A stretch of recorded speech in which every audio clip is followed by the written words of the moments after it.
Hola, ¿qué tal audiencia? Mi nombre es Artemio Salazar y soy el conductor del tren.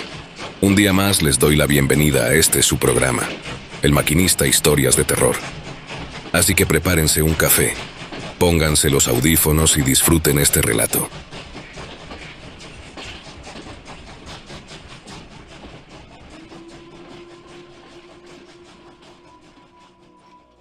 Buen día, amigos. Les platicaré una de mis tantas vivencias paranormales cuando fui soldado del ejército mexicano. Hace algunos años, en la Sierra de Guerrero, límites con Michoacán, nos mandaron a la destrucción de plantíos de cannabis en esa zona. Ya llevábamos varios días recorriendo a pie esas montañas donde el calor es muy agobiante. Un día, se nos dio la ubicación de un plantío a unos 6 kilómetros de donde teníamos establecido nuestro campamento. Como es en la montaña, tardamos algunas horas en llegar a la ubicación y una vez ahí, hicimos nuestra labor. Como era algo grande, terminamos muy cansados y ya algo tarde, casi a oscurecer. Como el camino de regreso sería algo difícil y en la oscuridad más riesgoso, cabe mencionar que nos entrenan para orientarnos en zonas montañosas y salir de ahí. Pero para evitar alguna represalia contra nosotros por parte de los que la sembraban, el comandante de nuestro agrupamiento decidió que se montara un campamento a orillas de ese plantío que acabábamos de destruir, y al día siguiente, a la luz del día, regresaríamos a nuestra base. Todo marchaba con normalidad como cualquier noche con la luna llena. Entre los soldados que éramos nos distribuimos el tiempo de la noche para montar vigilancia. A mí me tocó el segundo turno, el cual terminé a la 1 de la mañana. Mi compañero que me relevó se quedó en mi puesto, y yo me dispuse a descansar acomodándome bajo un árbol que conocen como parota. Apenas estaba empezando a quedarme dormido cuando escuché unos pasos lentos en el área donde estábamos. Era mi compañero que estaba de vigilante, y se acercaba donde estaba mi sargento. Y escuché cuando le dijo: «Comandante, en la palizada de enfrente hay alguien». Inmediatamente se levantó, y como es costumbre dormir con nuestras armas a la mano, nos levantamos ya en posición de alerta. Tal vez eran los dueños enojados por la destrucción del plantío. Ya venían a darnos pea abajo, como se dice por ahí. Pero no, se mantenía inmóvil, viendo en dirección nuestra. Nadie hacía ningún ruido, y ya todo el agrupamiento de militares estábamos alertas. Así estuvimos alrededor de 10 minutos cuando nos dimos cuenta de que esa silueta de persona empezó a trepar uno de los árboles, lo cual hacía con mucha facilidad tomando en cuenta el tamaño de esos árboles, que son enormes. Algo sorprendente, que eso escaló hasta la punta del árbol, que trepó, y como si nada se mantuvo de pie, viendo hacia nosotros, pero lo que más llamaba la atención eran sus ojos que brillaban como una brasa de cigarro, brillaban a la par. «¿Qué será?», dijo el comandante, quien era un oficial joven en comparación con los sargentos que nos acompañaban. Mi sargento le dijo al oficial: «Lo vamos a rodear y obligarlo a bajar. Si no baja por las buenas, lo bajamos a balazos». En eso mi sargento, el oficial y algunos soldados, incluyéndome, subimos cartucho a nuestras armas y avanzamos lentamente hasta la palizada donde estaba esa cosa que no dábamos cuenta de lo que era. Nos posicionamos de tal forma para tenerlo en una buena línea de tiro, y mi sargento le habló en voz alta: «Somos el ejército mexicano. Identifíquese». No obtuvimos respuesta. Solo se veía que giraba la cabeza, miraba a todos y a cada uno de nosotros con esos ojos brillantes como brasa. El sargento volvió a hablar: «Identifíquese o abriremos fuego». Al igual, no hubo respuesta. En eso el oficial gritó: «Túmbenlo, abran fuego». Todos, o al menos la mayoría, accionamos nuestras armas. Pero ¿cuál sería nuestra sorpresa? Ninguna arma disparó. Solo se escuchaba el tronar de los percutores, pero ningún disparo. Yo volví a cargar, subirle otro cartucho, pero mi arma se encasquilló. Lo que hice fue cubrirme con una piedra y tratar de darle arreglo a mi arma. Al parecer, todos mis compañeros militares estaban igual con sus armas. En eso, un compañero gritó: «Miren esa cosa. La silueta que teníamos rodeada está de pie y tiene alas, unas enormes alas como de águila, pero no se le distinguían por la oscuridad de la noche. Solo la poca luz de la luna nos alumbraba un poco. Quise alumbrarla con mi lámpara de mano, pero no prendió. Al parecer se había descargado la batería. Eso que teníamos frente a nosotros empezó a mover esas alas enormes y un viento frío y fuerte se dejó sentir por toda el área. Los árboles se movían tanto que parecía que se quebrarían en cualquier momento. El polvo del lugar nos golpeaba a tal grado que no podíamos enfocar la vista en esa cosa, o al menos a mí no me permitía. Mi sargento, que estaba a unos metros de mí, se agachó persignándose y diciendo, «En el nombre de Dios», cortó cartucho a su arma y disparó contra esa cosa. Del destello del disparo, uno se quedó encandilado, pero eso que teníamos enfrente había desaparecido. La calma poco a poco volvió. El fuerte viento se fue calmando y el calor característico de la zona se empezó a sentir nuevamente. Las lámparas de mano volvieron a encender. Peinamos toda la zona. No dormimos el resto de la madrugada, buscando algún rastro de eso que tuvimos enfrente. No encontramos nada, ni huellas, ni sangre, nada, como si nada hubiera pasado. Una vez que amaneció, nos dispusimos a regresar a nuestra base. El camino se nos hizo muy fácil, pura veredita de regreso. Pero eso sí, estoy seguro de que todos los que estuvimos esa noche nunca la olvidaremos, y siempre nos preguntaremos qué fue eso que nos observaba esa madrugada. ¿Qué fue capaz de inutilizar nuestras armas? Espero les haya gustado esta historia, que fue una de las muchas cosas que viví en el ejército mexicano. Hay muchas más. Pronto les contaré. La historia que estoy por relatarles pertenece a mi padre, que actualmente está retirado del ejército mexicano. Esta historia está dentro de una de sus peores vivencias paranormales. Según lo que vivió en 1998 cuando tenía aproximadamente 18 años. Nos mandaron a las sierras de Guerrero a operaciones por 3 meses. Cerca de allí se encontraba un pequeño pueblito de no más de 100 habitantes, el más cercano en kilómetros, por lo que les pedíamos a los pobladores que nos aguardaran carne, etc. En ocasiones comprábamos alimentos básicos como leche, huevo, verduras y alcohol. Este pueblo estaba a un poco más de 1 kilómetro de donde nos encontrábamos, por lo que para llegar teníamos que cruzar una carretera y un río. No quiero alargarles la historia, pero cuando llegamos a todos nos ocurrieron eventos paranormales.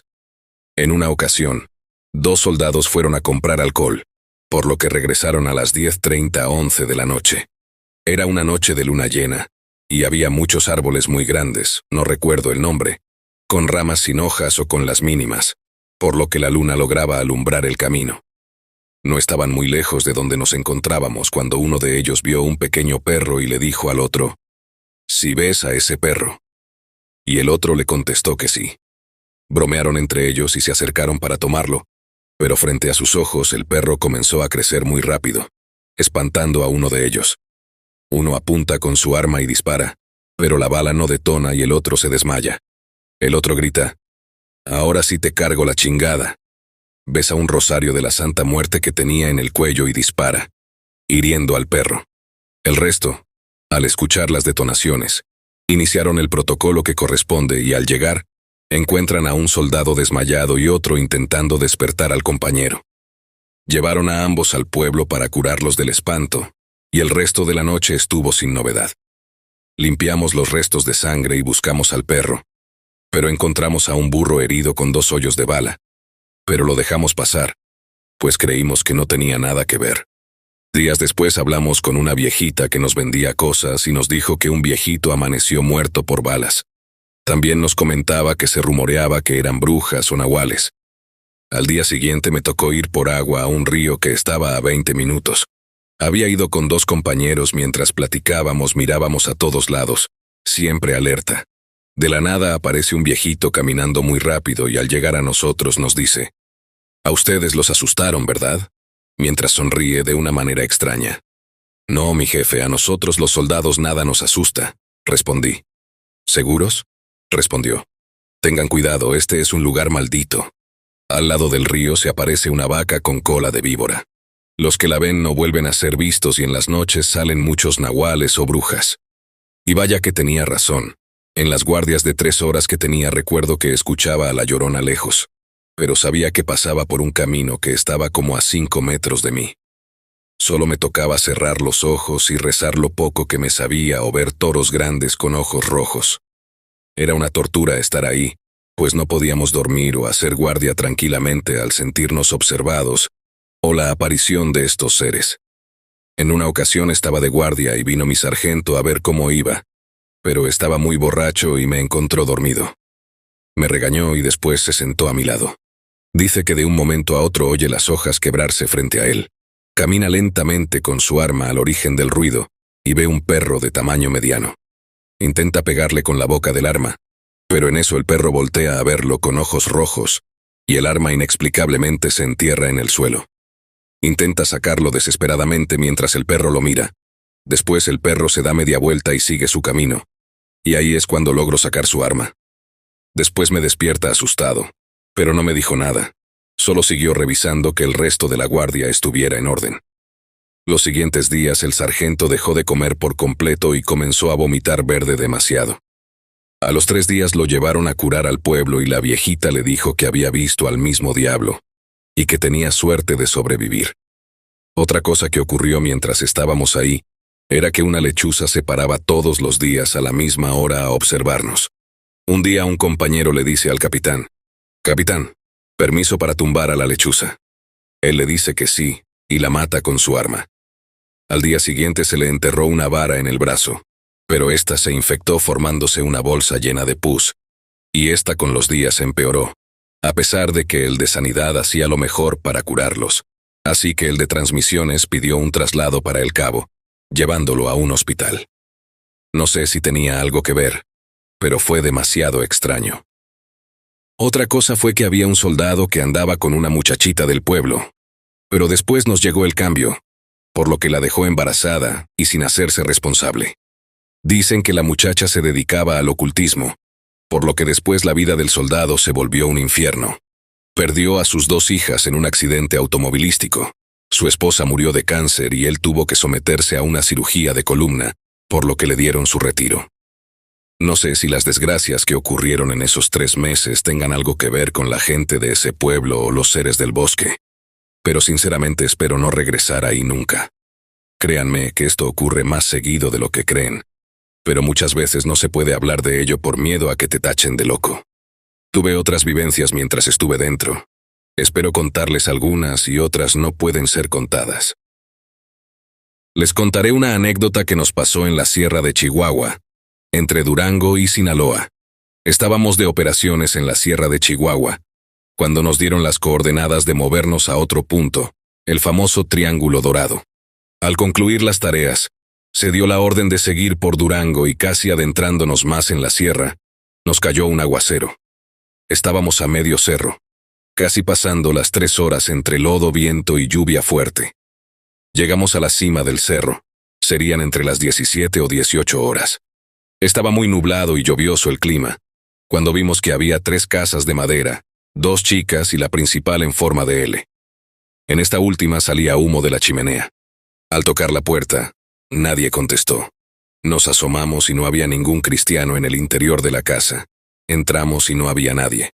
En el brasero, lugar donde se cocina con leña, parecido a una estufa, había una olla de barro colgada de un alambre desde el techo, viga.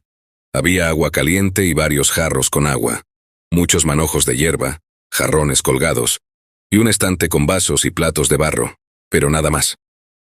Procedimos a registrar una de las casas y no encontramos nada, eso sí, estaba muy limpia. Pero al llegar a la tercera casita, había mucha ropita de bebé de varios colores, pañales de tela y cabello, pero nada fuera de lo normal.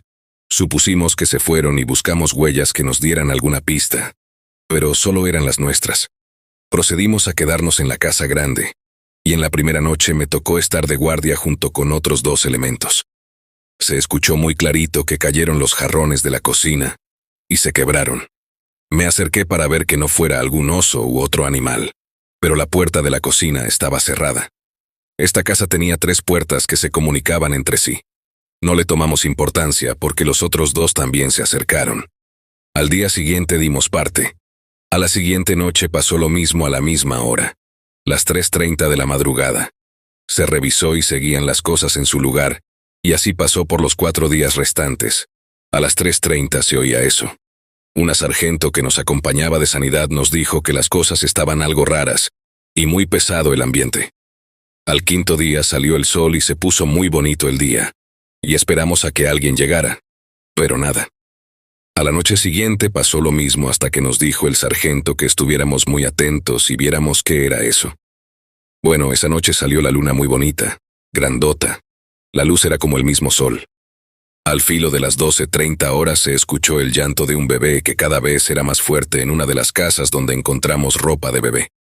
Nos acercamos lentamente, con las armas cargadas. La mayoría traíamos fusil G3. Rodeamos la casa y el oficial en la punta como guía y yo de segunda guía. Al llegar a la casa se podía ver la luz de la luna en su interior, y al entrar y no ver nada fue algo inesperado. Recuerdo que nos retiramos. El sargento, que ya era viejo lobo, recomendó no voltear y se volvió a escuchar de nuevo. Esta vez era una risita de bebé muy característica de ellos, con carcajadas. Por sí ya estábamos algo asustados, ya estando en la casa, exactamente a las 3:30 al escuchar el ruido. Todos corrimos a la cocina y vimos a una anciana que estaba adentro, pero cuando volteó a vernos, su sombra reflejó que no tenía ojos. La luz de la luna los traspasaba, y saltó al suelo y todos nos quedamos helados. Y en vez de levantarse, salió volando un pájaro muy grande por la puerta de la cocina, que por cierto estaba cerrada, a perderse entre los pinos. Se escuchaban los aleteos, silbidos, risas, y lo que nunca se me olvida es que había 3 bolas de lumbre entre los pinos, siguiendo a ese pájaro del mal, que en realidad no sé qué tipo de ave se haya convertido ese ser. Al día siguiente, al salir el sol, nos retiramos. A los 3 días de llegar a un pueblo, le platicamos a un señor de muy avanzada edad, y nos dijo que ese lugar era un nido de brujas, y que se le hizo extraño que nos dejaran quedarnos en su nido. Esto que les platico pasó en el año 1999 cuando estaba en el ejército mexicano. Saludos a todos y gracias don Artemio por leerme. La verdad casi nunca lo platico porque pienso que lo juzgan de loco a uno. Recordé algunas cosas y edité de nuevo. Claro está que cuando arribamos a nuestra unidad meses después, nos juntó el oficial y junto con los sargentos nos dijo: eso que pasó arriba jamás pasó. Es algo que ustedes se tienen que guardar porque el mando es poco ortodoxo. Y así hasta ahora que lo pongo en este relato. Historia cortesía de Emanuel Emilio Montero. Mi bisabuelo, un ex militar de la Segunda Guerra Mundial 1939 a 1945, me contó lo siguiente que me dejó helado hasta ahora. En aquel entonces yo apenas tenía 18 años. En ese entonces los altos militares andaban reclutando a jóvenes incluso sin experiencia para la guerra. Pero de todas formas debían participar. Muchos se hacían los enfermos para liberarse del reclutamiento, pero muchas veces debían ir de cualquier manera. Yo era un joven inexperto, y únicamente había sostenido un arma para mi entrenamiento de servicio. No tenía la idea de qué era quitarle la vida a una persona. En ese entonces la situación estaba muy tensa. Allí ese día en la base militar reclutaron a 2000 soldados, incluyéndome a mí en ese pelotón. Muchos de ellos estaban muy nerviosos, pensando que podrían morir en la batalla.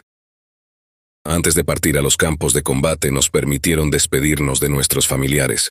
En ese entonces yo tenía mi esposa y mis 2 hijos. Ese día me despedí de mi esposa y le di un beso a los niños en la frente, a cada uno. Esa fue la despedida más difícil de toda mi vida. Sabía que en cualquier momento podría morir. Luego en la tarde nos transportamos al campo de batalla. Cuando llegamos allí, todo era un desastre. El suelo estaba minado de pólvora y había muchos muertos en todos lados. Yo sentí muchos miedos, pero sabía que debía permanecer fuerte para cualquier situación.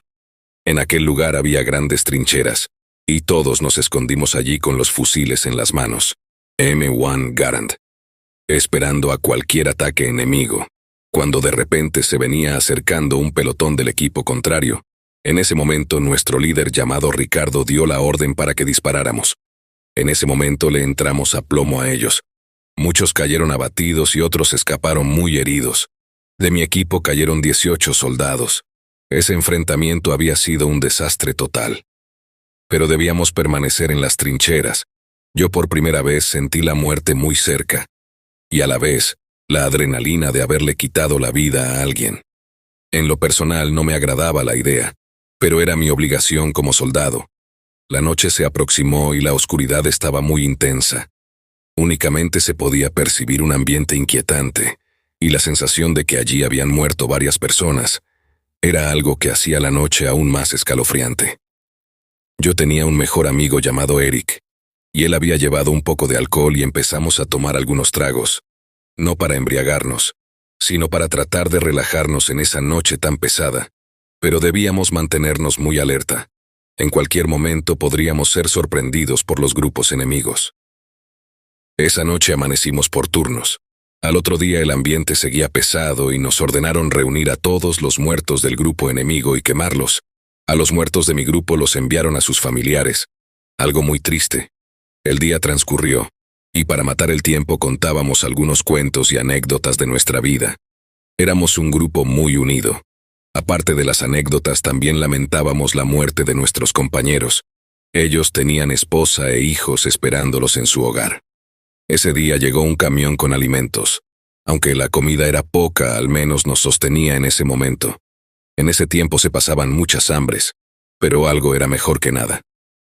Los días pasaron y llevábamos 15 días en ese lugar.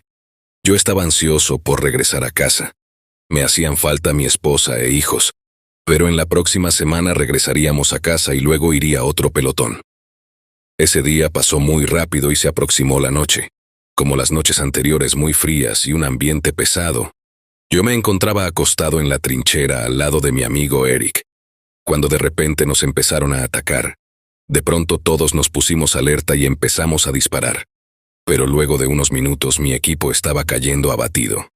Las balas que disparábamos parecían que no hacían ningún efecto en el equipo contrario. Mi amigo Eric se desesperó y salió huyendo, pero una bala le atravesó el pecho.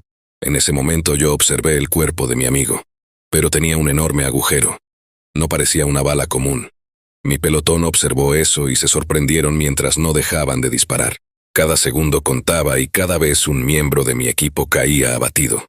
Cuando de pronto empezaron a aparecer muchas luces de todos lados, y pudimos observar algo que nunca imaginaríamos. Había unas criaturas extrañas que no parecían de este mundo, con unas armas inusuales en sus manos largas, y se dirigían hacia nosotros.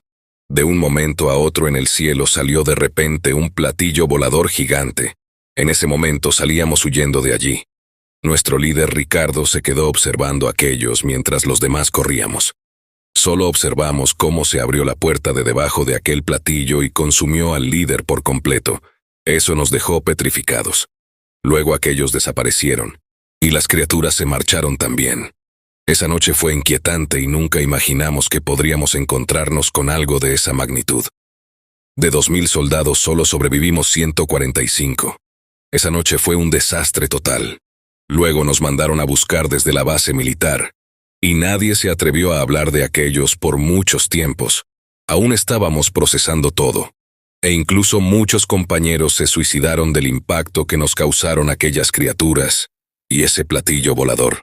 Ya han pasado muchos tiempos y ese acontecimiento me sigue perturbando hasta el día de hoy.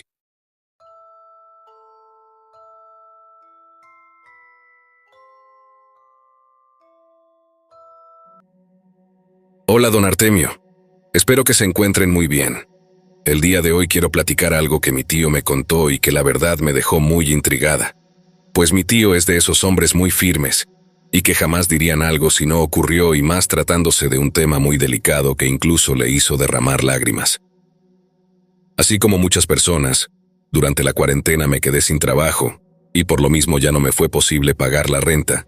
Entonces le pedí asilo a mi abuela, que es de Zacatecas, y me mudé con ellos, donde también vivía mi tío.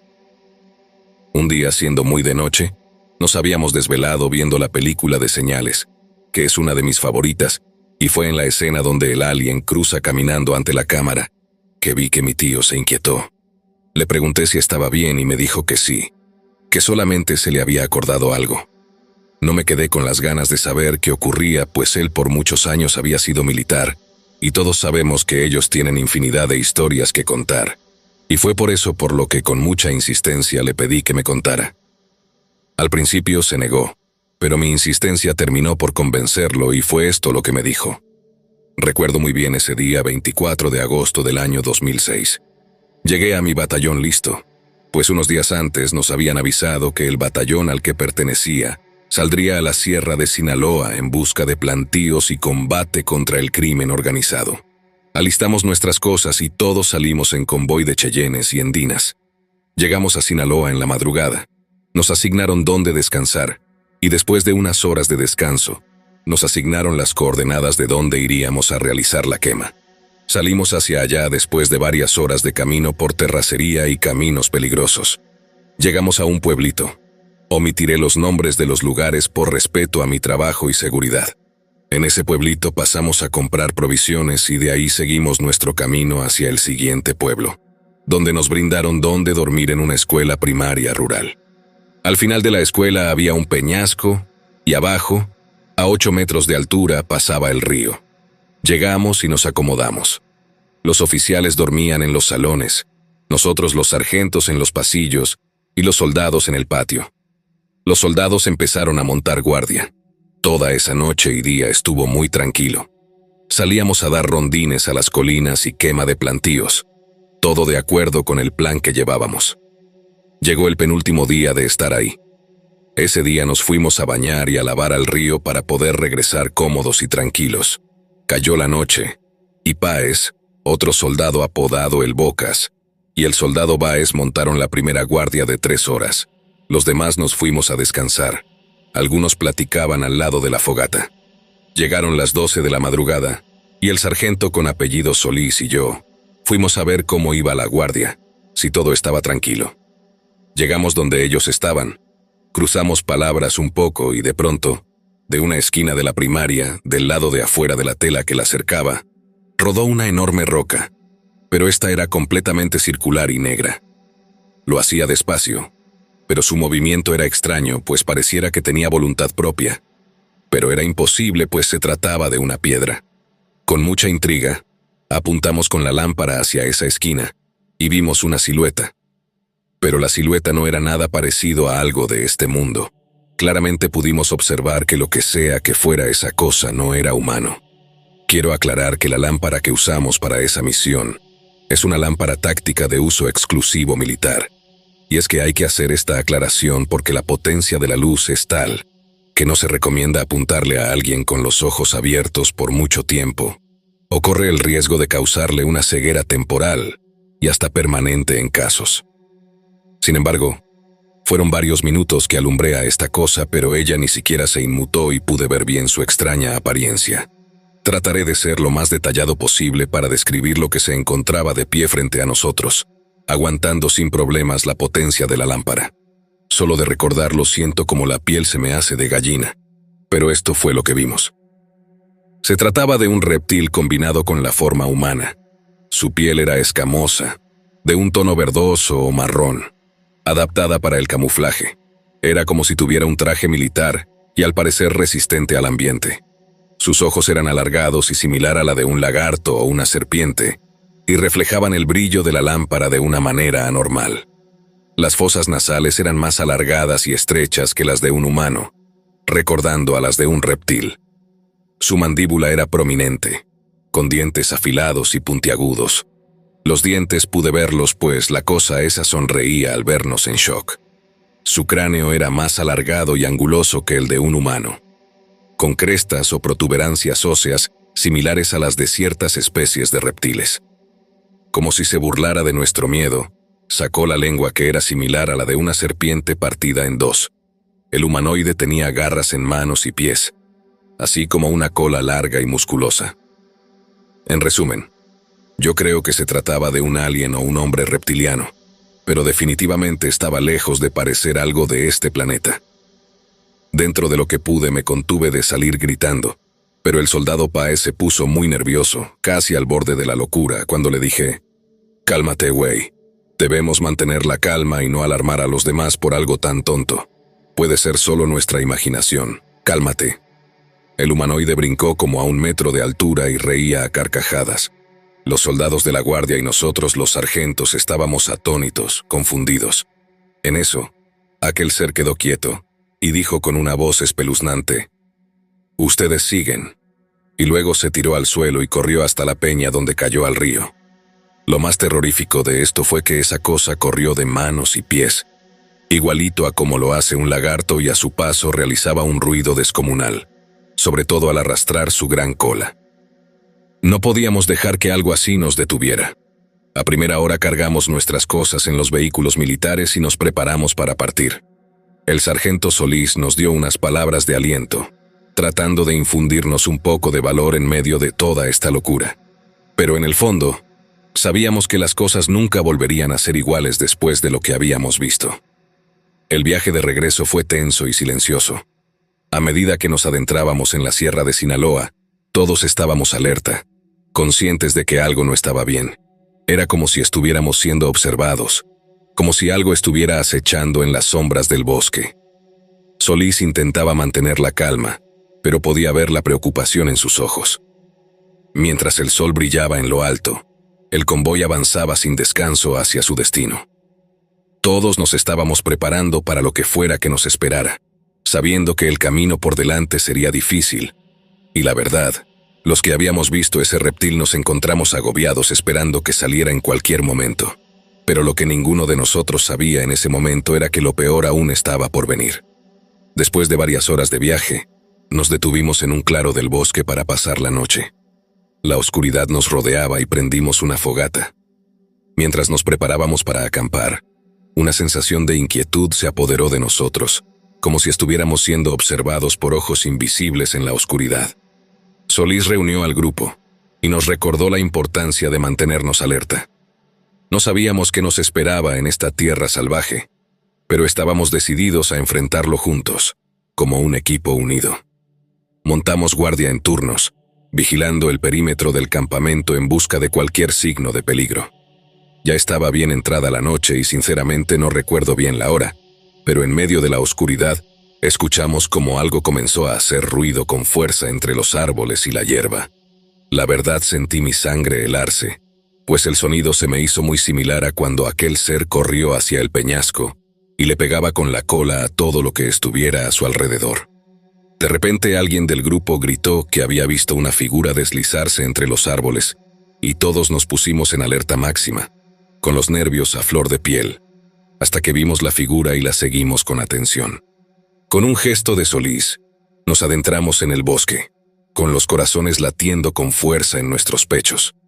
Yo tenía miedo de que fuéramos emboscados, pues tampoco descartaba que también se pueda tratar de algún tipo de plan o estrategia urdida por el narco. Así que en ese momento éramos las presas perfectas para lo que sea que fuera esa cosa. Inesperadamente, un grito rompió con nuestro silencio, paralizando por segundos nuestros corazones. Nos detuvimos en seco, bien alertas mientras tratábamos de localizar el origen del sonido. Pero por el momento ya no hubo más que el sonido de los animales nocturnos y los árboles apenas movidos por el viento. Nos apresuramos a regresar al campamento, muriéndonos de miedo, y al menos de mi parte solo quería que amaneciera. Mientras nos acurrucábamos alrededor del fuego, tratamos de animarnos y platicar de otras cosas, pero la sensación de que algo estaba mal persistía en el aire. El amanecer nos trajo un respiro de alivio, pero también una nueva sensación de urgencia. Sabíamos que teníamos que seguir adelante. Estábamos muy cerca de llegar. Nos reunimos en el campamento, compartiendo un desayuno rápido antes de reanudar nuestro viaje. Pero todos esos cabrones estaban cargados de tensión. Más pareciera un funeral que un grupo de soldados de élite a punto de partir. El sargento Solís, siendo muy insistente, nos recordó otra vez la importancia de permanecer unidos, de apoyarnos mutuamente en los momentos difíciles que seguramente nos esperaban. Avanzamos con cautela por el espeso follaje. Ahora no solo éramos unos cuantos quienes estábamos en alerta, ahora todos habían escuchado el grito de algo que no era para nada común en esos lugares, y todos sabían que cualquier cosa podía pasar. Repentinamente, otra vez el rugido retumbó entre el bosque, haciendo que nuestros corazones latieran con más fuerza por la desesperación. Nos detuvimos, congelados en el lugar mientras tratábamos de localizar la fuente del sonido amenazante. Fue entonces cuando lo vimos. De nuevo esa criatura monstruosa emergió de las sombras. Sus ojos brillaban con malicia mientras nos miraba con hambre. Ahora aparentaba ser más grande y con un color de piel diferente, lo que me llevó a pensar que era otra, y no la que habíamos visto un día antes. Quizá ese bosque estaba infestado con esas criaturas, no lo sé. Pero lo que sí sabía era que ya no había tiempo para el miedo, solo para la acción. Órale, cabrones. No olviden quiénes somos y para qué estamos, hagan cantar sus armas. Le grité al pelotón. A esa cosa le llovió plomo, y no pudo aguantar nuestro ataque. Pero ante nuestros ojos atónitos no murió, sino que escapó corriendo esta vez a 2 pies, y luego se subió con gran facilidad en un árbol, y siguió avanzando hasta perderse entre la arboleda. Después del enfrentamiento retomamos el camino, aunque esta vez, a pesar del miedo, también hubo algo de satisfacción, pues fue alentador percatarnos que las balas podían ahuyentarlo. Y así fue como íbamos todo el convoy a muy buena velocidad, hasta que llegamos al punto de las curvas, y en una de ellas, la Cheyenne que iba hasta atrás salió del carril y cayó de una altura de 6 metros. Todos nos detuvimos y bajamos como pudimos para ayudar a nuestros compañeros. Y ahí, entre toda esa hierba y pedazos de camioneta, estaban sin vida los cuerpos de los soldados Páez y el Bocas. Radiamos lo que había pasado al batallón para que mandaran las ambulancias. Estábamos buscando a nuestros demás compañeros cuando escuché un grito, y vi con horror cómo ese horrible reptil se llevaba entre sus fauces a uno de los nuestros. Corrí hacia allá disparando sin detenerme. Eso ahuyentó al monstruo, y al llegar donde se encontraba el soldado, lo miré. Ante mi sorpresa vi se trataba del soldado Báez, muy malherido y desangrándose. El accidente no lo había matado, pero sí una tremenda mordida entre su hombro y su brazo, del cual le escurría una baba verde. Al parecer esa criatura se la había dejado. Cuando llegué, Báez convulsionaba y todavía le quedaban algunos suspiros. Así que mientras lloraba tomó fuerte mi mano y dijo: «Ya vino por mí, sargento, ya vino». Luego inhaló su última bocanada de aire y soltó mi mano. Me quebré al ver todo esto que pasaba, y sin poder hacer nada un oficial me dio la orden de retirarnos, y quedarían otros militares esperando la ayuda. Nosotros teníamos que llegar a dar parte al batallón.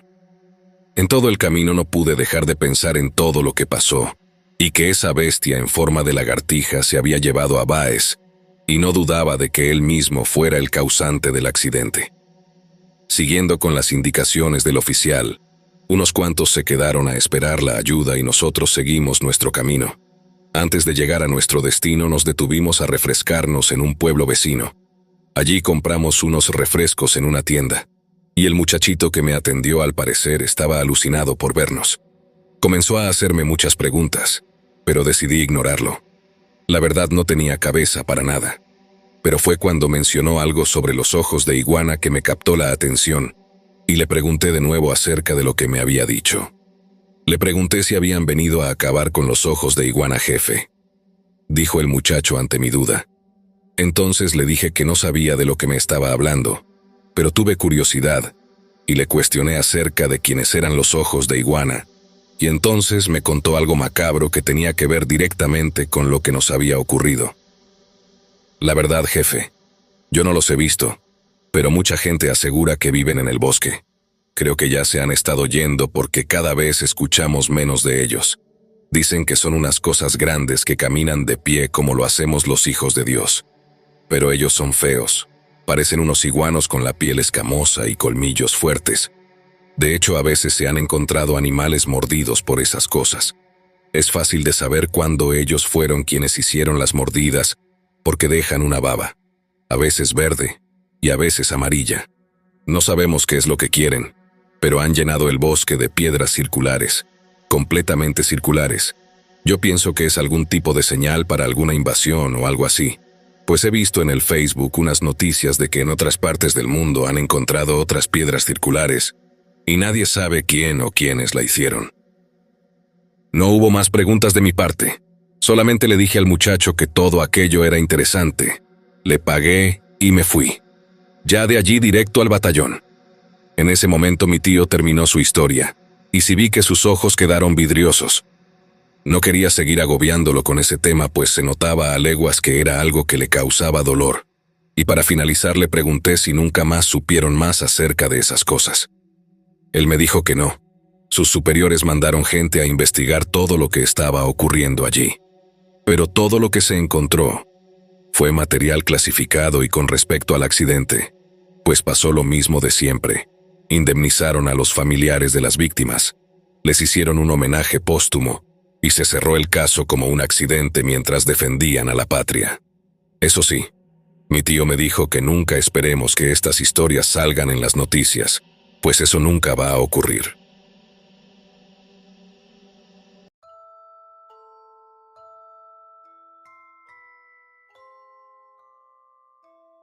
Buenas noches. No hablo muy bien el español, pero quien me recibió el relato me dijo que no tenía problema en traducirlo. Mi alias es Capitán Robert Palmer. Debido a lo delicado de la información que aquí se va a manejar, no puedo revelar mi nombre real. Esta historia involucra el encuentro de mis tropas con algo que hizo que por años cuestionara mi cordura y mi estado mental. A pesar de haber tenido terapias durante años, la historia sigue firmemente en mis recuerdos, aprisionando mi mente y causándome pesadillas e insomnio hasta el día de hoy.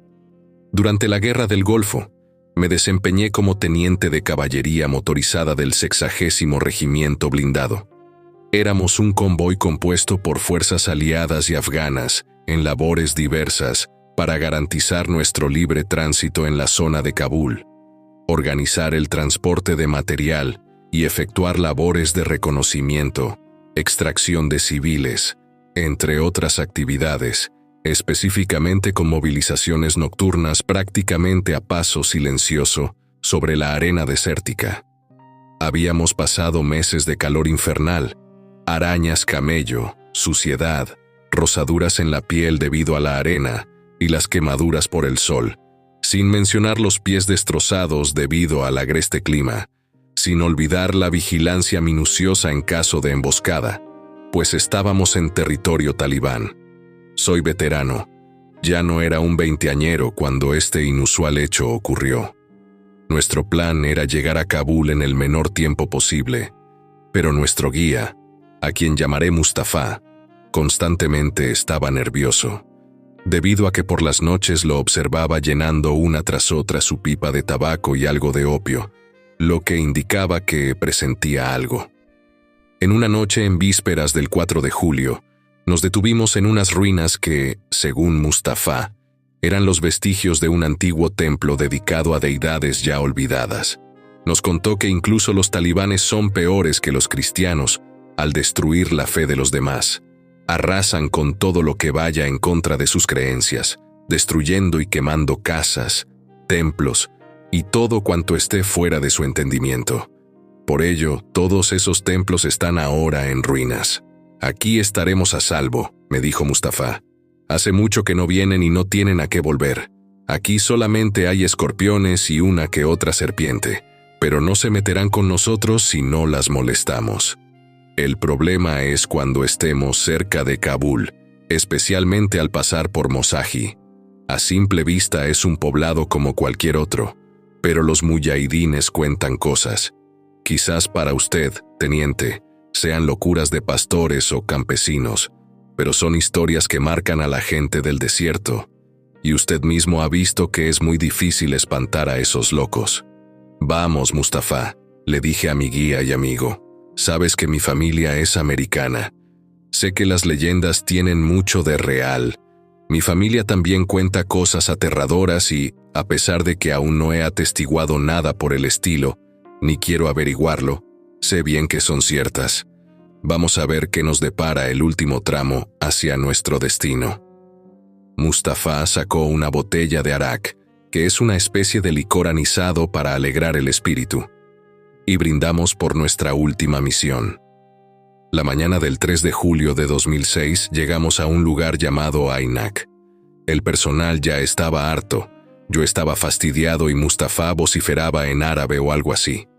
Ya era hora de acampar, así que llegamos a lo que quedaba de una aldea a las afueras de dicha población.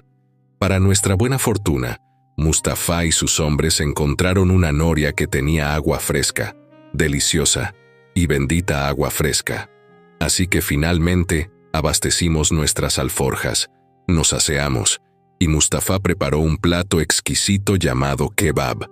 La carne tradicional que se utiliza para el kebab es el cordero, pero con la expansión de este riquísimo plato a lo largo del mundo, en la actualidad se prepara con carne de res, cordero, pollo, cerdo o pescado. Pero nadie lo prepara como los verdaderos nativos de Medio Oriente. Caray, era lo mejor que habíamos comido en meses. En fin, todos estábamos en nuestros deberes, aunque de una manera más relajada. Al parecer, sería otra noche sin problemas, cuando el viento comenzó a dar un aire tétrico en la abandonada aldea. La luna casi llena hacía que la atmósfera y el paisaje se tornaran escalofriantes. Los muyahidines apostados en las colinas oraban a media voz como era costumbre, pero visiblemente más nerviosos. El cabo Newman, a cargo de transmisiones, me ponía al tanto de las instrucciones del grupo de comando que ya nos esperaban en el punto cero, mientras el sargento Stewart organizaba la siguiente guardia. A eso de las 11 de la noche del 2 de julio, recibimos una vaga transmisión del 4º Batallón de Rangers del 75º Regimiento, quienes estaban en medio de una refriega solicitando apoyo aéreo. Puesto que el grupo blindado más cercano éramos nosotros, a los pocos minutos un escuadrón de apaches pasó sobre nuestra ubicación. Generalmente usamos el equipo de comunicaciones solo para casos oficiales, aunque honestamente, también hay canales para andar de chismosos. Lo que nos sacó de nuestra tranquilidad, quizás por lo increíble, quizás por lo descabellado, fue cuando el teniente Anderson dijo: «Los vimos, están frente a nosotros a 400 metros, se mueven demasiado rápido». Al pedir el jefe de pilotos que marcara el blanco con una trazadora, los helicópteros decían: «No ver nada en el área objetivo». No podían permitirse herir a inocentes después de todos los asuntos del pasado, por lo que el teniente, saliendo del protocolo, usó un señalador láser de color verde para ubicar al objetivo. Cuando la cámara infrarroja dio confirmación, preguntaron si estaba seguro de que autorizaba el fuego de abatimiento. El teniente dijo que era afirmativo, en estas palabras: «Esas malditas cosas ya dieron cuenta de 6 de mis hombres y 2 guías. Oh sí, claro que autorizo, maldita sea». El piloto dijo que no se trataba de un guerrillero, sino de una especie de animal o algo parecido. «Confirmado», respondió Anderson. «Anda a 2 y 4 patas a la vez. Debe ser un tipo de hiena entrenada para cazarnos o algo por el estilo». Finalmente, los apaches abrieron fuego, dando parte de blanco no abatido. Evadió sin dificultad el lanzamiento de la ráfaga de la minigun, así como de 2 cohetes, perdiéndose en los acantilados desérticos. Anderson maldijo y apagó la radio. Como era de esperarse, quienes escuchamos la transmisión en el canal secundario, estábamos estupefactos. Observé a mi amigo Mustafa retirarse a las rocas con su inseparable pipa. Era mi señal para ir a conversar, pues sabía que mi amigo sabía algo que no debían escuchar los demás, no aún de menos. Ahora que lo pienso, no sé de qué manera podía desahogarme de esa situación. No sé aún, es más, si fue correcto dar a conocer algo tan delicado y que minó a varios grupos de élite del ejército, como si se tratara de Boy Scouts aficionados. Estoy arriesgándolo todo, pero la gente merece saber la verdad y que allá afuera hay cosas que están fuera del entendimiento humano. No lo soñamos, ni fue histeria colectiva. Nosotros lo vivimos, lo vimos, y con trabajo salimos de ahí, aunque no todos. Perdimos familiares y amigos en esa incursión. En fin, a la mañana siguiente, nos preparamos para la marcha nuevamente. El equipo Ranger reportaba menos 6 hombres al mando esa mañana. Después de la oración matinal de nuestros guías, nos dispusimos a la marcha. Mustafa me había contado la noche anterior acerca de una creencia muyahidín y de gran parte del territorio árabe. Se dice que cuando los grupos radicales se separaron del resto del pueblo, Alá se molestó tanto que despertó a los horrores nocturnos del desierto para castigar no solamente a los infieles, sino también a los traidores. Ellos les llamaban al-Gules o ghouls, como los conocemos nosotros, al preguntarle qué significaba, me dijo que relativamente eran demonios que bebían la sangre y comían la carne de sus presas. Le describí a los vampiros, pero me dijo que no, hasta que me referí a los hombres lobo. Después de un largo y resignado suspiro, me dijo que esa era la forma más adecuada de describirlos, pero que eran muy diferentes. Se parecen a ambos monstruos y tienen las mejores cualidades y los peores vicios de ambos también. Relativamente, la gente de Medio Oriente piensa que surgieron de las profundidades del infierno. Son bestias sin alma ni corazón. Simplemente sirven para destruir y devorar, entrar en las casas y sustraer a sus presas para devorarlas, e incluso profanar los sepulcros para alimentarse de los restos de los cuerpos en descomposición. A pesar de que él, cuando era niño, pensaba que solamente eran cuentos de hadas, decía que cuando los pueblos se rebelaron a Saddam Hussein, él mismo se hacía acompañar de varios entre sus más cercanos, y ese había sido el motivo de que fuera tan difícil de capturar.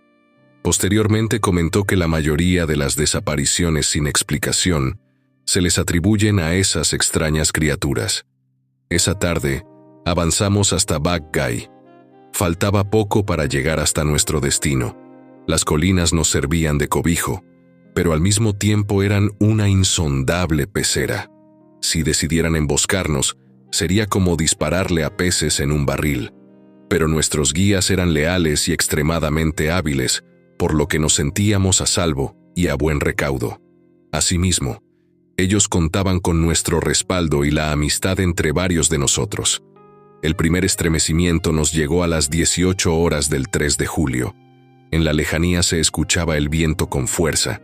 Ese día lloraba como alma en pena, y la luz de la luna llena arrastraba la figura de la muerte.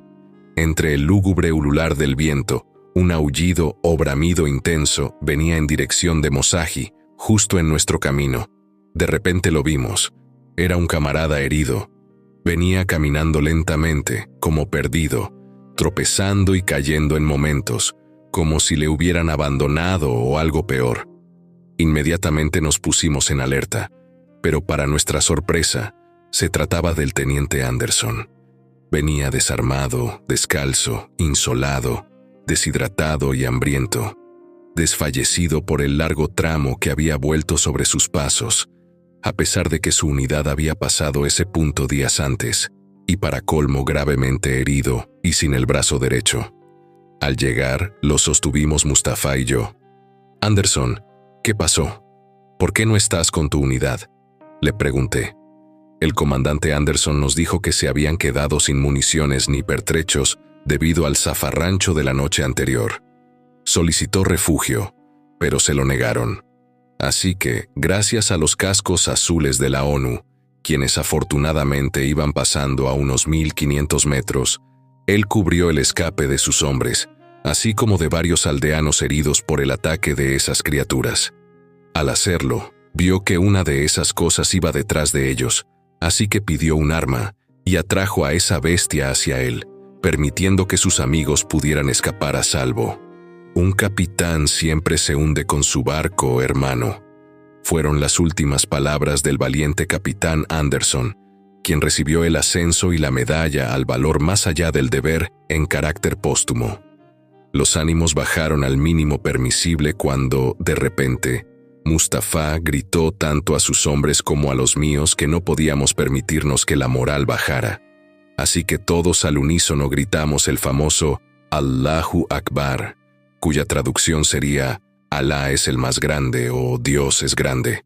El comandante Anderson hizo lo que debía hacer, continuó Mustafa.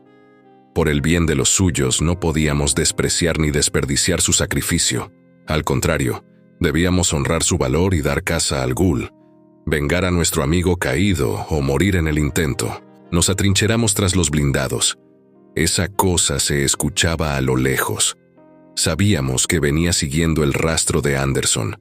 Quería a su presa, y ahora nuestro deber era impedir que ese demonio nos arrebatara a nuestro ahora oficial superior caído. Así que la consigna, más que nunca, era que ninguno debía quedar atrás, ni vivo ni muerto. Así lo acordamos y así lo llevamos a cabo, Iniciamos la marcha la tarde siguiente, siendo ya el 4 de julio. Por precaución, nadie iba a pie, ni siquiera los muyahidines. Todos íbamos trepados en los blindados, mirando hacia todos los flancos. No importaba de momento ser observados. Sabíamos que los talibanes no eran tan estúpidos para salir a cazar, sabiendo que la bestia estaba suelta y tras nuestro rastro. Cruzando el río Shiná, fue cuando pudimos observar a esa cosa por primera vez. Era muy delgada, muy larga, especialmente sus extremidades. Tenía más rasgos de animal que de humano, pero a diferencia de las leyendas o películas de hombres lobo, su piel no tenía ni un solo pelo. Era de un color uniforme café muy pálido, como el vampiro calvo de esa película antigua. Sus fulgurantes ojos amarillos no nos quitaban la mirada de encima y escrutaban cada uno de nuestros movimientos, como buscando un punto débil. Pero tarde nos dimos cuenta de nuestro error. No se trataba de uno, eran 5. Los otros venían detrás y en los riscos, efectivamente tratando de separarnos, de hacer que fuéramos vulnerables al ataque. Solicité al cabo de transmisiones que pidiera apoyo aéreo dando parte del deceso del teniente Anderson. «Tenemos un oficial caído en nuestro resguardo», dije. Cuando el jefe de pilotos preguntó cuál era la situación, le respondimos que lo mismo que había acaecido a los Rangers la noche anterior. Al inicio no nos tomaron en serio hasta que observaron que íbamos a toda marcha con rumbo hacia Mosaji, lo que evidentemente no era correcto, puesto que no teníamos permitido avanzar a toda marcha debido al sigilo de la patrulla de reconocimiento. Por lo tanto, el capitán Rogers de la Fuerza Aérea, jefe del escuadrón Apache, me cuestionó si sabía las consecuencias de mi osadía, a lo cual le respondí que era mi escuadrón, mi deber resguardar el cadáver del comandante caído y los civiles que venían en compañía nuestra. Así que, después de un silencio que nos pareció eterno, el mando autorizó el apoyo y escolta aéreos. Cuando Rogers llegó hasta nuestro punto y pudo ver a las criaturas con sus propios ojos, les juro que jamás habíamos corrido los pesados vehículos a su máxima potencia. Cualquier falla haría que uno o varios de los transportes volcaran y quedáramos a merced de esas cosas. Por increíble que parezca, iban al parejo de los blindados, casi a 100 kilómetros por hora, y no cedían ni se veían cansados. Los apaches trataron de emparejarse a las bestias, pero éstas se internaban en el terreno rocoso, como sabiendo que ahí serían difíciles de alcanzar, haciendo que los poderosos helicópteros trastabillaran dudosos, con riesgo de estrellarse, debiendo tomar altura nuevamente. Lo que tanto temíamos sucedió. Uno de los M1 Abrams rompió su oruga debido a una mala maniobra en la arena suelta y las rocas enterradas, por lo que volcó estrepitosamente. El sargento segundo me preguntó qué procedía. Yo grité: «Nadie se queda atrás, esa fue la consigna». Así que dimos vuelta y volvimos por nuestros camaradas. Resguardamos prácticamente a todos, excepto a Jones y Richards, quienes fueron tomados por esas criaturas infernales. Hicimos un cerco alrededor del accidente, esperando a que los apaches reabastecieran y volvieran para cubrirnos nuevamente. 3 de las criaturas daban vueltas alrededor de nuestro cerco, de igual manera buscando un punto débil por donde entrar. Carajo, estábamos preparados para enfrentar dementes, locos, rebeldes, insurrectos, terroristas. Pero ¿cómo te preparas para enfrentar criaturas mitológicas? ¿Cómo combates a lo que se supone que no existe? ¿Cómo confrontar aquello que se supone que es un cuento? Y ahí estábamos, rodeados por esas bestias. Y para colmo, las otras 2 regresaron. Ahora estaban los 5 rodeándonos. Sabíamos perfectamente que cuerpo a cuerpo era imposible enfrentarlos. Eran grandes, ágiles, astutos y veloces, sin mencionar que estábamos en su territorio. Era su coto de caza, y nosotros, simplemente, una presa más lista para ser atrapada y devorada. Los apaches se ocuparon en otra incursión, por lo que nos pidieron paciencia. Les seré bien honesto. Le menté la madre al mando justo en línea abierta. El capitán no respondió, pero sabía lo que pensábamos de ellos. Todos sentimos que era nuestro final. Esas cosas nos harían pedazos y jamás volveríamos a casa, ni siquiera nuestros restos para ser velados. A pesar de que disparábamos en sincronía para no desperdiciar las municiones, nada parecía hacerles daño a esas cosas, no lo suficiente por lo menos. Los cañones de los tanques eran inútiles, demasiado pesados para poder ser precisos contra aquellos que se movían velozmente. Cuando nos quedamos sin parque, tomamos las bayonetas, machetes y todo cuanto teníamos a mano para defendernos. Mustafa me invitó al último brindis.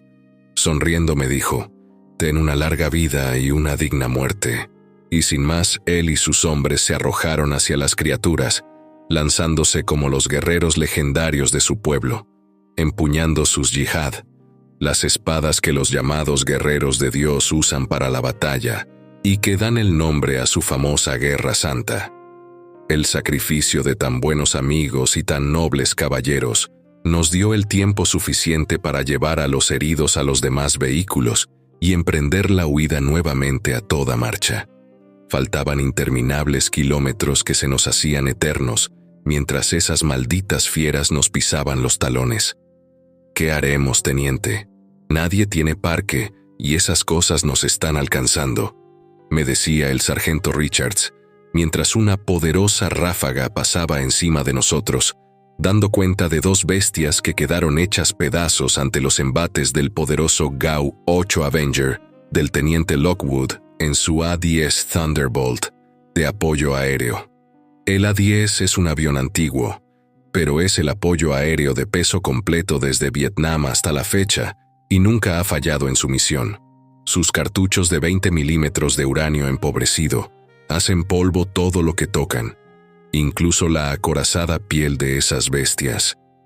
Lockwood, por la radio, me daba las instrucciones de seguir adelante hasta Kabul, mientras él cubría nuestra retirada. No cesaron hasta que, después de otro ataque del A-10, solamente quedaron dos, los cuales, a lo lejos, aullaron y rugieron furiosos mientras nosotros, aún con el alma en la mano, dábamos gracias a todas las fuerzas del universo por el apoyo tan oportuno del teniente Lockwood y su A-10. Llegamos a Kabul hechos una piltrafa, con equipo de menos, muchas bajas considerables de valientes caídos en combate, porque eso fue, literalmente, un combate, muy sobrenatural, pero a fin de cuentas, un combate. Al arribar al centro de comando, ya nos esperaban altos mandos y consejeros militares de dependencias gubernamentales que en mi vida había escuchado, catalogando la incursión como estrictamente confidencial, diciendo con la más alta frialdad que lo que había pasado en ese lugar jamás pasó. Sucedió, lo vivimos, maldita sea que me lleven todos los diablos del infierno. Perdí a mis mejores hombres, a grandes amigos y soldados de primera clase en ese lugar, quienes también perdieron familia en ese ataque. ¿Cómo así sin más pueden decir que no pasó? Al regresar a casa, me dieron de baja, me ascendieron como capitán de caballería y me advirtieron que nunca debíamos hablar directamente del caso. Aún así, nada puede cambiar los hechos. Nadie puede devolver la vida a esos valientes hombres y nadie puede evitar que en el desierto afgano existan esos extraños seres. Quizás suene inverosímil, quizás muy pocos o nadie crea lo que cuento, pero puedo jurar por lo más sagrado que nunca en mi vida pensé ver a los algules o ghouls, los feroces demonios caníbales que viven en las profundidades del desierto de Afganistán. Muchas gracias por su atención.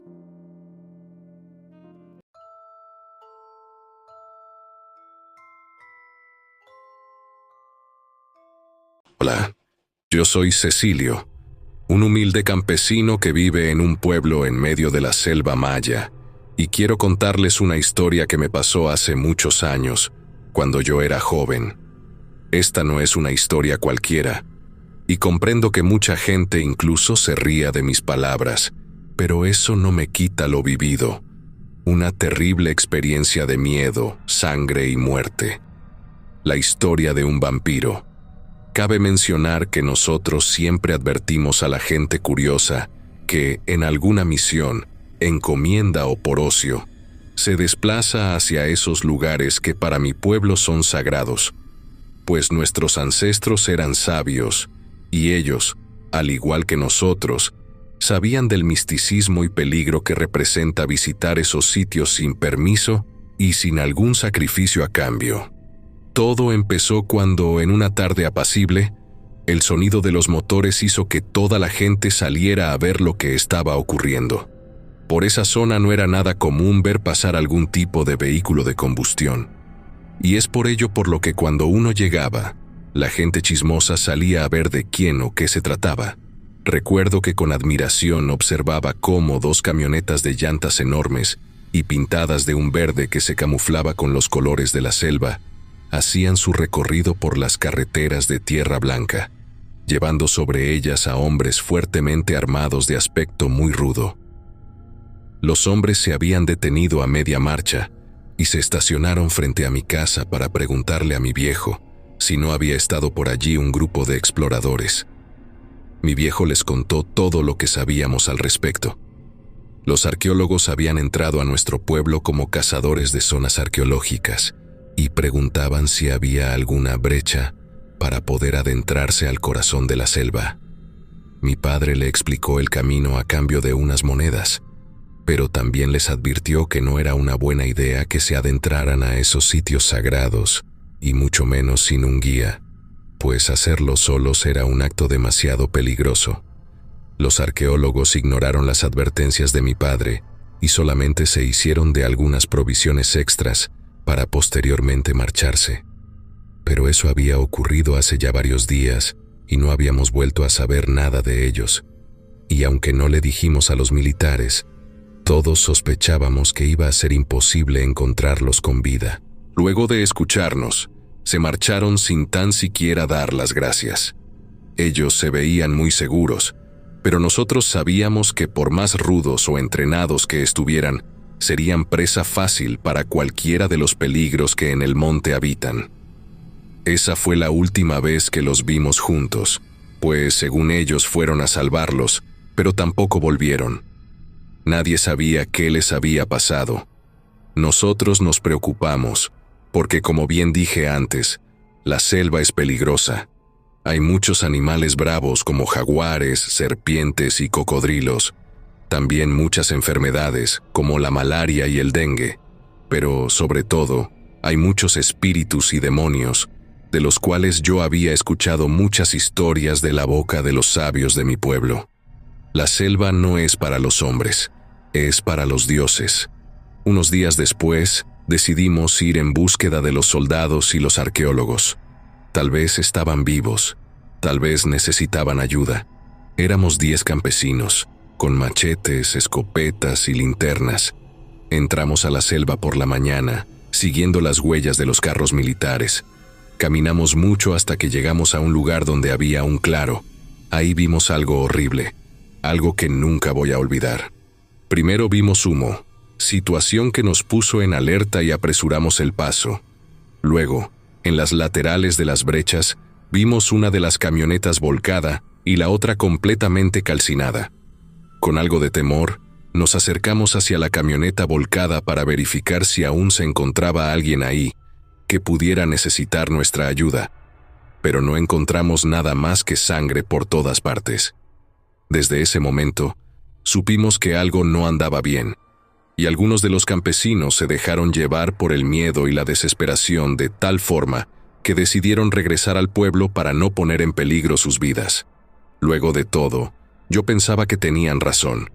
¿Por qué deberíamos exponer nuestras vidas por personas necias que no quisieron escuchar nuestras advertencias? Sin embargo, mi padre era muy diferente a ellos. Yo le sugerí que también abandonáramos la exploración, pero en cambio, él me mostró una mueca de pocos amigos. En ese instante, supe que ya no debía decir más al respecto y seguir en búsqueda de las personas sin quejarme.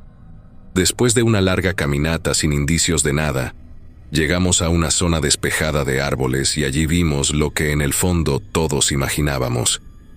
Fue terrible y aún se me enchina la piel al recordarlo, pues había muchos cuerpos en el suelo, todos llenos de sangre y de heridas. Eran los militares. Estaban todos muertos, menos uno que todavía respiraba. Se trataba de Dante, el jefe del pelotón. Era un hombre joven y fuerte, pero estaba muy pálido y débil. Tenía muchas mordidas en el cuello y en los brazos. Lo cargamos y lo llevamos a rastras entre todos. También recogimos sus armas y sus mochilas, así como otras pertenencias.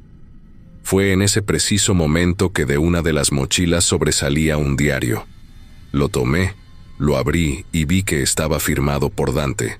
Después me lo guardé en el bolsillo, pensando que tal vez me diría lo que había pasado. Salimos de la selva lo más rápido que pudimos y llevamos a Dante al hospital más cercano. Los doctores lo atendieron, pero dijeron que no sabían si iba a vivir.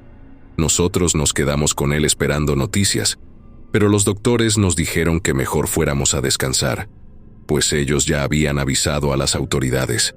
Yo me fui a mi casa y me puse a leer el diario de Dante. Lo que leí me dejó helado.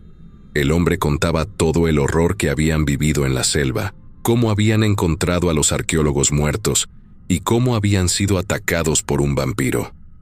Sí, un vampiro. Un ser de la noche que se alimenta de sangre humana. No podía creer lo que estaba leyendo, pero era la única explicación que tenía sentido. En ese momento, me quedé pensativo pues no sabía qué hacer. ¿Debía enseñarle el diario a alguien más? ¿Debía quemarlo y olvidarlo? ¿Debía rezar por el alma de Dante y de sus compañeros?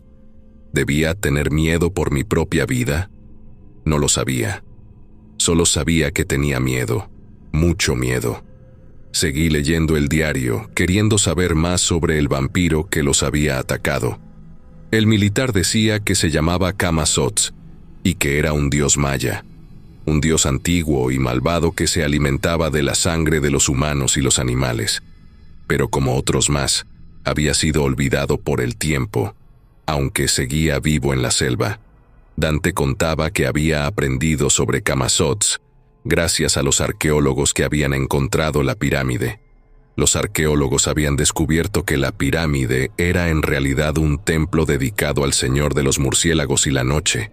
Habían encontrado inscripciones y dibujos que contaban su historia y sus leyendas. El soldado leyó algunos de esos documentos y quedó impresionado por todo lo que allí estaba escrito.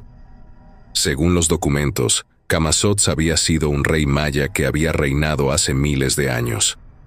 Era un rey cruel y ambicioso que quería extender su poder y su gloria. Para lograrlo, había hecho un pacto con un murciélago sagrado que le ofreció la vida eterna y el dominio de la noche.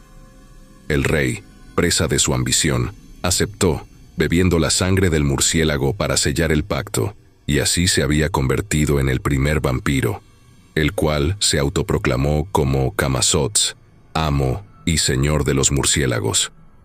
El rey había usado sus nuevos poderes para someter a sus enemigos y a sus súbditos.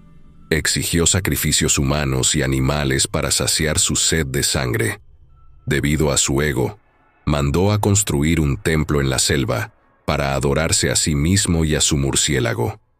Dentro de su osadía, le declaró la guerra a los otros dioses mayas que se habían opuesto a su tiranía, pues fiel a su malicia, causó mucho sufrimiento y terror, hasta que un día, un grupo de hechiceros y valientes guerreros lograron derrotarlo y sellarlo en su templo, con la ayuda de un hechizo poderoso. Así había terminado el reinado del dios de la noche, pero no su existencia. Camazotz quedó atrapado en el templo, pero no murió y esperó pacientemente durante siglos a que alguien rompiera el hechizo y lo liberara. Ese alguien fueron los arqueólogos que, sin saberlo, rompieron el sello al entrar al templo. Así despertó la bestia y salió de su prisión. Encontró a los arqueólogos y los mató, bebiendo su sangre y recuperando su fuerza. Luego salió a la selva, buscando más víctimas, y se encontró con los militares. Dante decía que habían sido atacados por Camazotz en la noche, cuando estaban acampando cerca del templo. El vampiro los había sorprendido y empezó a matarlos uno por uno. Los militares trataron de defenderse, usando sus armas y su valor, pero nada podía detener a la deidad, quien era más rápida, más fuerte e inteligente que ellos. Además, contaba con poderes sobrenaturales que les hacían sentir miedo, dolor y confusión. No cabía duda de que aquel ser era el enemigo más terrible que habían enfrentado. Según el diario, aquel grupo militar no era un pelotón cualquiera, pues era algo así como un equipo de élite al que solían mandar en misiones con el peligro al extremo. De allí que tuvieran cierta fama, pues eran soldados entrenados al máximo y valientes. Hasta ese momento, no existía misión alguna para ellos que no hubiera resultado exitosa. Por esa misma razón, entraron con exceso de confianza a la selva, con la esperanza de rescatar a los arqueólogos. Pero se encontraron con una pesadilla. Desde su llegada, sabían que algo malo había ocurrido, pues encontraron las pertenencias de los arqueólogos en abandono, con sus anotaciones acerca de lo que habían descubierto. De igual forma, se podía observar una fogata que a un lado tenía una mesa improvisada con comida a medias. La señal era obvia. Los habían agarrado desprevenidos durante una de sus comidas. Los militares iniciaron una búsqueda intensa hasta que vieron los cuerpos desangrados y mutilados, pensando que quizá podían encontrar a alguien con vida o a algún sospechoso de aquellos asesinatos. Ingresaron al templo donde observaron las inscripciones y los dibujos de Camazotz. Allí sintieron una presencia maligna que los observaba desde las sombras, y por primera vez sintieron miedo, lo que provocó que salieran del templo. Sin embargo, se les había hecho de noche, razón por la cual decidieron acampar cerca, esperando el amanecer para salir de la selva. Encendieron una fogata y montaron guardia, pero no estuvieron preparados para lo que vendría. Dante contaba que Camazotz los atacó por sorpresa, volando como un murciélago gigante. Se abatió sobre el primer soldado que estaba de guardia y le clavó sus colmillos en el cuello. El soldado gritó y los demás se despertaron. Vieron al vampiro y dispararon sus armas, pero las balas no le hacían daño. La deidad solamente se rió al recibir los ataques y soltó al soldado, que cayó al suelo sin vida. Luego, volvió a volar y atacó a otro soldado. Y así siguió, matando a uno tras otro, sin piedad. El diario describe cómo intentaron escapar y esconderse, pero no sirvió de nada. El dios los perseguía y los torturaba sin acabar aún con sus presas. El vampiro se divertía y jugaba con ellos, como un gato con un ratón, pues también les hablaba con una voz fría y burlona. Les decía que eran sus juguetes por ahora, pero cuando él se fastidiara, terminarían siendo su comida. Los soldados comenzaban a desesperarse, pero aún así, eran conscientes de que tenían que pelear por sus vidas. Aunque muchos de ellos entraron en severas crisis nerviosas, deteniéndose sin querer moverse mientras escapaban de un lado a otro, al tiempo que rezaban por sus vidas. Al ver esto, el rey de la oscuridad se carcajeaba mientras se burlaba de ellos, recalcando que no había escapatoria, que no había esperanza y mucho menos algún dios al que le pudieran implorar por ayuda. En ese sitio, él era el único dios, el todopoderoso dios maya del vampirismo.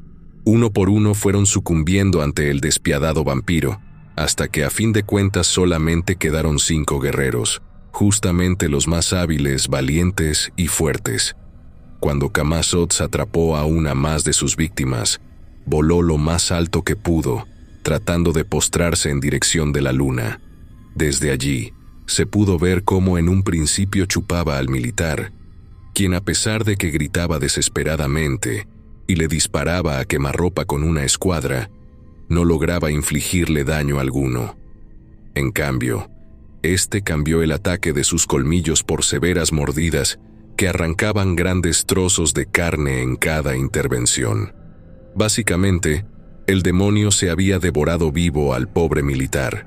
Los demás guerreros miraban con llanto cómo su compañero era devorado por aquel monstruo, pero también aprovecharon la desatención y confianza de la deidad para escapar hacia las camionetas. Así fue como juntos llegaron hacia una de ellas y comenzaron a huir a toda velocidad. Dante era quien manejaba el vehículo, mientras en el asiento del copiloto uno de ellos sacaba medio cuerpo y apuntaba con su arma. En la cama trasera de la camioneta, otro había tomado las riendas de la ametralladora y esperaban con miedo a que el rey de la noche se asomara volando. Pasaron varios minutos y no había indicio alguno de Camazotz. Eso causó que por algún momento cruzara por la mente de los militares que el demonio había desistido de su cacería. Quizá ya había saciado su hambre al asesinar a los demás militares, o quizá los balazos a quemarropa de su compañero le habían surtido efecto y le habían infligido algún tipo de daño.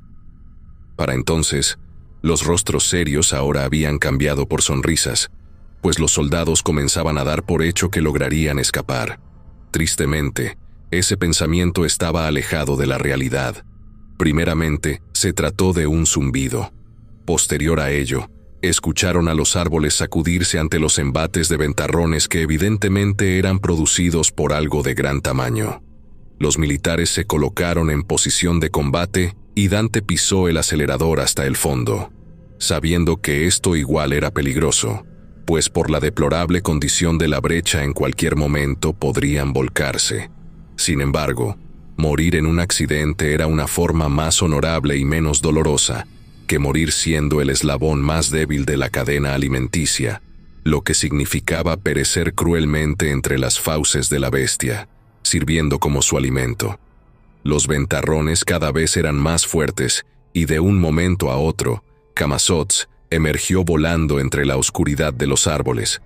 En ese momento, a los soldados se les borró la sonrisa y, en cambio, sus rostros dibujaron muecas de terror. Según lo escrito por Dante, la bestia, al parecer, había desarrollado su forma final, pues se veía aún más imponente que antes. Como anotación personal, pienso que la criatura no se encontraba completamente desarrollada debido a los miles de años en los que estuvo sellada.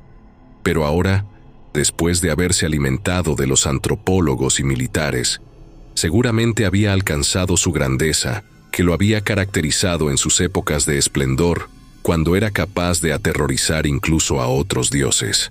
A la orden de Dante, los otros dos soldados vaciaron sus armas sobre el monstruo volador, y una lluvia de plomo impactó el cuerpo del rey de los murciélagos. Sin embargo, nada de eso rindió frutos. Se necesitaba más que armas de plomo para derrotar a un invencible dios milenario.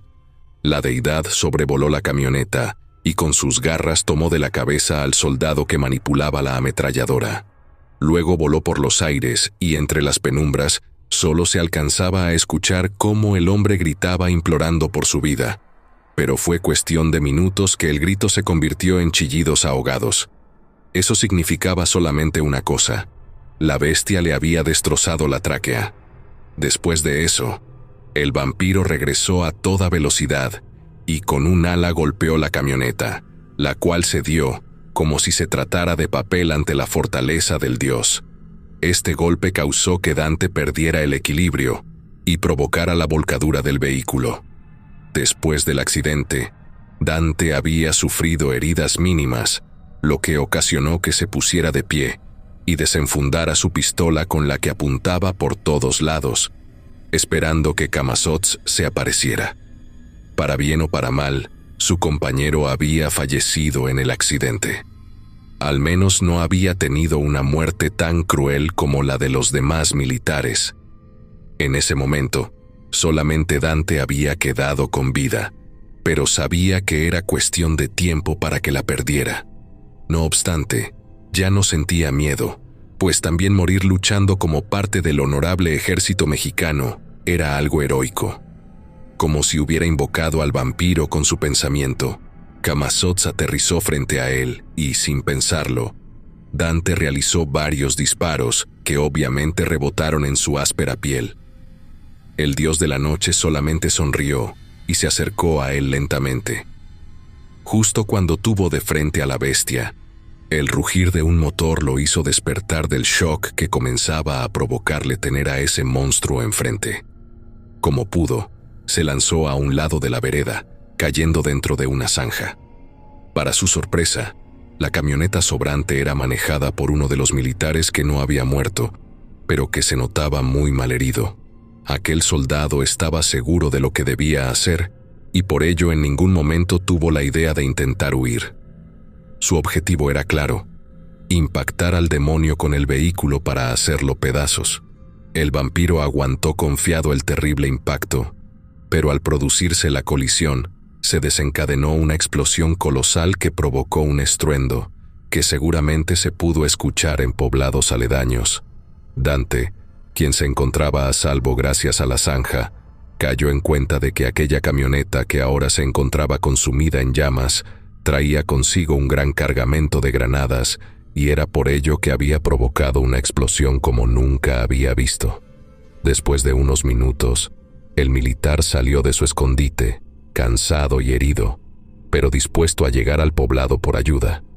Mientras se alejaba de la explosión, podía ver cómo el vampiro se quemaba y gritaba, ahora sí, al parecer implorando por ayuda. Dante estaba seguro de que ese sería el fin de la bestia, pues de un momento a otro ésta dejó de moverse y de quejarse, en clara señal de que había perdido la vida. Pero como se dijo con anterioridad, para tumbar a una deidad hace falta más que armas creadas por el hombre. Como si se tratara de un ave fénix, el enorme vampiro resurgió de las cenizas elevándose con sus enormes alas y voló tan alto mientras su cuerpo seguía consumiéndose en llamas. Según Dante, fue sorprendente ver cómo aquella bola de fuego volaba de un lado a otro buscando apagar el fuego que consumía su cuerpo. Para la mala fortuna del soldado, las llamas cedieron cuando el vampiro decidió bajar y comenzó a revolcarse en la tierra. Este ataque había dejado al vampiro furioso. Ahora, sin piedad alguna, alcanzó a Dante y voló con él por los aires mientras se alimentaba de su sangre, perforándole todo el cuerpo con sus filosos colmillos. No obstante, al parecer el vampiro había perdido la noción de la noche y, sin poder acabar con el militar, el sol lo tomó por sorpresa. Fue por ello que no pudo darle la estocada final y voló hacia el templo para esconderse bajo la oscuridad de este. Pensando en morir y con su espíritu de servidumbre hacia la patria, Dante escribió todo lo que les cuento, con palabras más o palabras menos. Les digo lo que recuerdo, y de la forma en que lo recuerdo. El militar quería que se supiera de la existencia de Camazotz para evitar que hubiese más víctimas. No quería que nadie más viviera la pesadilla que él había vivido en carne propia. Para su mala fortuna, el diario cayó en mis manos y nunca le conté a nadie de su existencia, hasta ahora que me animo a contar lo que ocurrió. Después de leer el diario, tuve una desesperada necesidad por saber qué había pasado con Dante. Así que, personalmente, viajé hacia el hospital donde lo dejamos internado, pero todo fue en vano. Los doctores me informaron que un helicóptero del ejército había llegado por él, al parecer para internarlo en un hospital de alta especialidad, pero nadie sabía exactamente en cuál. Hoy en día me pregunto si realmente el demonio dejó vivir a Dante por un mal cálculo de la duración de la noche, o si en realidad lo había dejado vivo para convertirlo en uno más de las criaturas de la noche. Dante era muy fuerte y valeroso, y por su naturaleza de líder, bien podía ser subcomandante en caso de que el dios de los murciélagos decidiera crear un ejército.